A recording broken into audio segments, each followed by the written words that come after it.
औरतों के लिए अच्छे विचार। जहाँ नारी का सम्मान होता है वहाँ देवता भी निवास करते हैं। एक पुरुष चाहे कितनी भी तरक्की क्यों न कर ले, वह बिना नारी के अधूरा है। पूरे विश्व में चाहे कितनी भी सुंदर वस्तु देख ले, लेकिन वह नारी के सुंदरता के आगे कुछ भी नहीं है।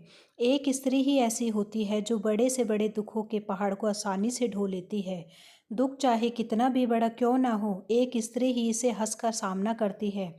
एक नारी कुछ भी करने की सामर्थ्य रखती है, लेकिन कभी भी वह अपनी इच्छा के विरुद्ध प्रेम नहीं कर सकती।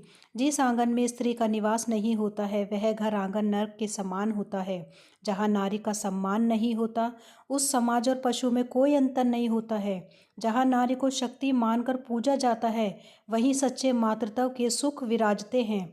एक नारी ही कभी माँ, कभी पत्नी, कभी बहन तो कभी बेटी बनकर पुरुषों की सेवा करती है। आप अपने फर्ज से मुख मोड़ सकते हैं, लेकिन एक स्त्री अपने फर्ज को कभी अधूरा नहीं छोड़ती है। भले ही एक स्त्री के आंखों में दुखों के लाखों आंसू क्यों ना हो, लेकिन कभी भी अपने आंचल में ममता को कम नहीं होने देती है। एक स्त्री ही है जो अपने पूरे जीवन को सिर्फ दूसरों के लिए जीती है। एक स्त्री से ही घर की शोभा बनती है। जिस घर में नारी को सम्मान मिलता है वह घर हमेशा खुशियों से भरा रहता है। एक स्त्री ही घर को स्वर्ग बना सकती है। स्त्री का सम्मान करना हर इंसान का कर्तव्य है। धन्यवाद।